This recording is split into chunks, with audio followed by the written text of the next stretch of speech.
All right, what up, people? You're through to Chick Flicks, the home of movie reviews from this North London kid. Um, I know it's been a long time since I dropped a video about movies. Apologies, it's my slackness. There is a reason for it. I've been trying to do a little put a couple of things together. One of which wanted it to be a brand new intro. That intro still isn't ready, so keep bear with me. I can't just hold the channel back any longer. Obviously, I now have 100 subscribers on here. Thank you very much. Let's power through. I figured let's just keep dropping previews and reviews or to movies and stuff. And by the time I get my intro ready, it'll just be ready. I was planning a whole grand review of it. A grand unveiling of my new intro outro, but it's not ready. It's not how I like it yet. So apologies, but we'll crack on anyway. Let's talk about Star Wars. The other thing is I've been really slack watching movies lately, but I decided to get into my groove today. Had a half day at work.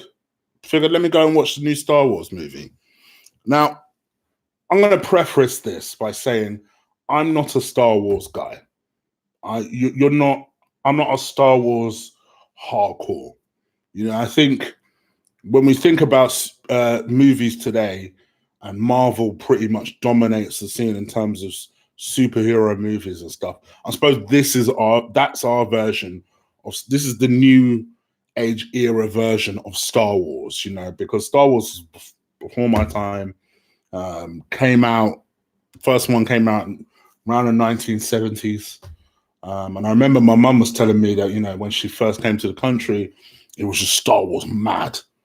Star Wars everywhere, very much the way Marvel is now. You either were a Star Wars guy or you weren't. And I'm gonna lie, I never really seen the big deal. I think the original 3 films were decent films. I think they do get overblown. That's just my view on it. Then they did the whole prequel movies. Enough said about those. And then these 3 came out. So I thought to myself, all right, I'm going to make an effort for these 3 new movies that come out. And obviously, since then, we found out that Kevin Feige is now going to take the helm of the Star Wars area. So I expect the next 3 films to come out under the Kevin Feige era to be quite a good set of films. But I was going to make some effort. And, the first Star Wars movie with, under the Rey era came out. And I thought it was a very good movie. Genuinely a Star Wars I actually enjoyed from top to bottom. Very balanced, very well acted. Loved the story, helmed by J.J. Abrams. And you thought to yourself, okay, cool. I can kind of see where you're going with this. I can see where you're taking the story. I had no issues with it whatsoever. I loved the kind of dynamic relationship between. I'm going to butcher her name. Is it Daisy Ridley? Yeah, that's the one. Daisy Ridley and John Boyega's character. I thought they were the center of the film. I thought they were the energy of the film. And actually, I liked the dynamic that played off them, with them at the soul and the center of the movie. I thought it worked very, very well. And, I think for me, I thought the Force Awakens was a good movie on balance of things. And then The Last Jedi happened. And obviously this was directed by Rian Johnson. J.J. Abrams took a producer seat for this one. Not really sure why. He even took a producer chair for this one, or he stepped out altogether on this one. Made a lot of money. For me, I didn't like it. I'm gonna flat out say it. I hated it. I hated it. It felt like J.J. Abrams gave him all this stuff and all this setup and all this kind of direction to go in, right? And you're going to see where I'm going with this for this movie. I'm getting there. Bear with me. Gave him all this stuff. And it just seems like Rian Johnson said, yeah, I ain't going to do that shit. So we're going to do this and we're going to do that and we're going to kill Palpatine and we're going to do all this stuff. Almost in betrayal of the first movie. And actually, more deeper than that, forget all the plot stuff, because I actually thought the plot wasn't great. It was a very convoluted film for me, right? Actually, more importantly than that, the relationship between Rey and Finn, which is Daisy Ridley's character and John Boyega's character, I don't think they barely shared a scene. They took the soul of the first movie and completely broke it apart. And it was just, I ain't gonna lie, I struggled to get through that movie. So when I heard that J.J. Abrams was returning, I thought, okay, cool. He's got a lot to fix, but I was hopeful. And then I stepped into this movie. Now, I'm going to commend them because I'm going to commend J.J. Abrams because I think he had a lot to deal with. Let's start with the obvious, the thing that we know would have been the biggest challenge. And that was obviously the Carrie Fisher challenge. Obviously, for anyone who doesn't know, Carrie Fisher passed away, I believe it was 2018, shortly after was it 18? Shortly after the second movie. And in fact, it was shortly before the second movie, 2017, shortly before the second movie. So they obviously had some challenges there because at least in the second movie, I think she filmed most of the scenes that she was in. And they were able to kind of cover everywhere else. This movie, she'd obviously not been part of. So they had a big challenge here. And she was in more scenes than you would think she'd be in. And they were very clever. They used a lot of bonus scenes and, you know, a lot of kind of computer digitalization and clever camera angles. You can tell in certain places. But actually, largely, I thought they coped with that challenge excellently, considering. I thought they did very, very well. It's a very, very difficult situation to be in. And all things considered, actually, I thought they treated the character as well as they possibly could have, given the circumstances. Secondly, J.J. Abrams, this is a spoiler-free one. I'm going to do a spoiler one because I'm going to get into some stuff on Boxing Day. There was a plot which Rian Johnson took the story down.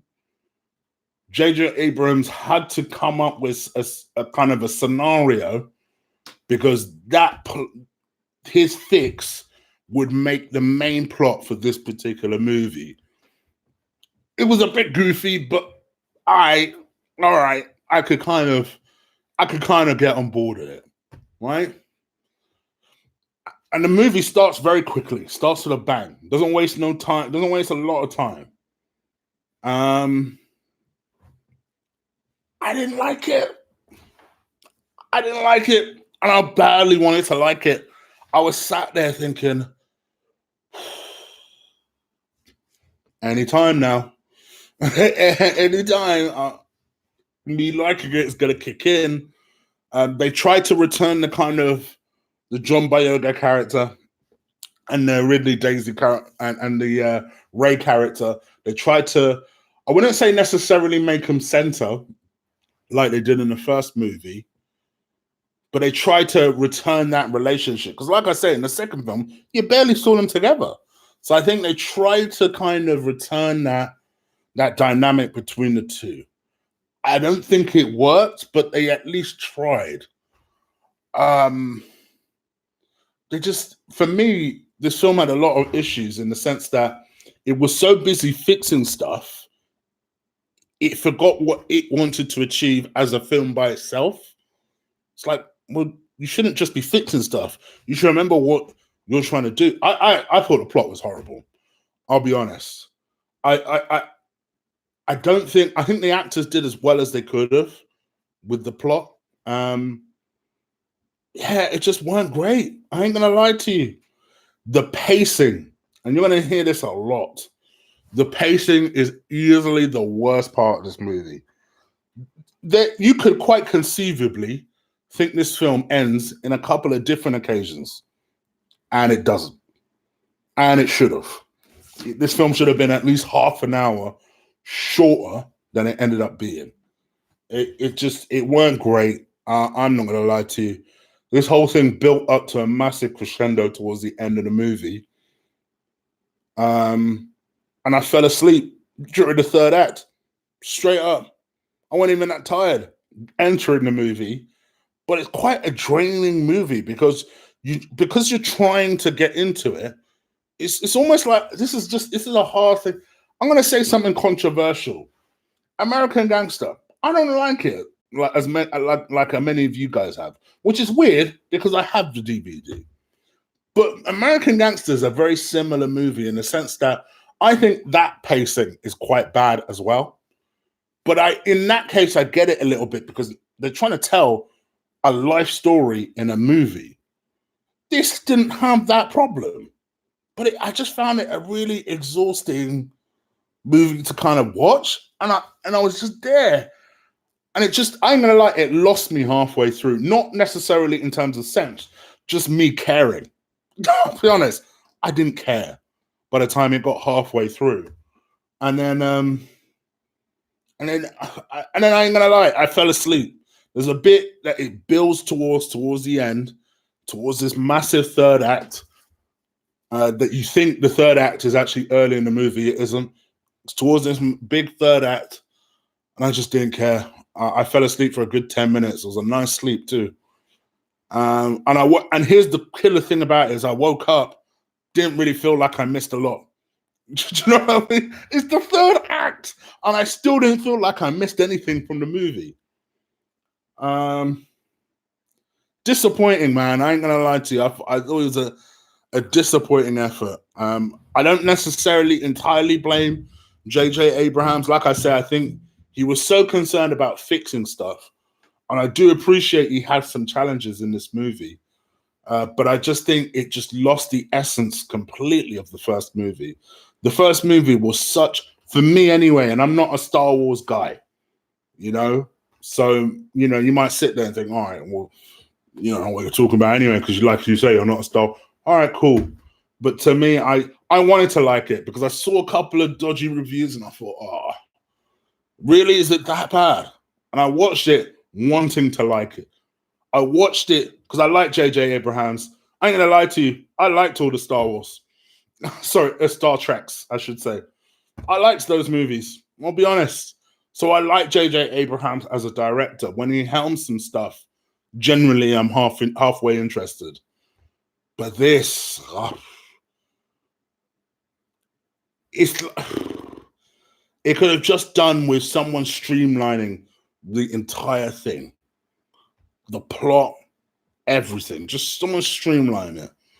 And also, I don't like the fact that John Boyega was just a glorified sidekick, whereas in the first film, he was at least a little bit more involved. And I don't know, who he pissed off to get relegated to essentially a kind of a sidekick. I thought the comedy was flat as well. Comedy didn't work. I'm struggling to like anything about this movie. The only thing I would say is the actors gave it everything. They did. All of them, I thought, gave it everything. Daisy Ridley, I thought she really tried to give a committed performance. I thought she largely did all right with it. I thought the dynamic between Finn and Poe worked very, very well. Although I didn't personally like Finn relegated to a side character, actually I thought between his dynamic with Poe was fantastic. It's not a lot else I can say. It is what it is. I'm trying not to get into spoilers, but I probably need to see the film again just to see the 10 minutes I missed. So there's a lot of reason I'm going to do a spoiler on Boxing Day. But it is what it is. For me personally, though, I'm going to give this film a C-. Yeah, it's not great. I don't know what else to say. I wanted it to be so good, but it weren't. Not for me anyway. But anyway, you guys let me know what you think. Have you seen the movie yet? Don't be an idiot and spoil it in the comments. Let me know what you thought though. Did you like the movie? Give me your impressions on it. I'll be back Boxing Day to do a spoiler-free review of this. Sorry, a spoiler review of this. And I hopefully would have seen Jumanji by then. So I'll do a review of Jumanji. I know it's belated as it is. The film came out 2 weeks ago. But listen, I'm catching up. I'll be better next year, I promise. All right, guys. I'm out of here. It's Christmas Eve as I record this, so please enjoy your Christmas. Have a good one. Always drink responsibly and never spill a drop. And yeah, we out of here. Take care, people. Enjoy your Christmas. Peace.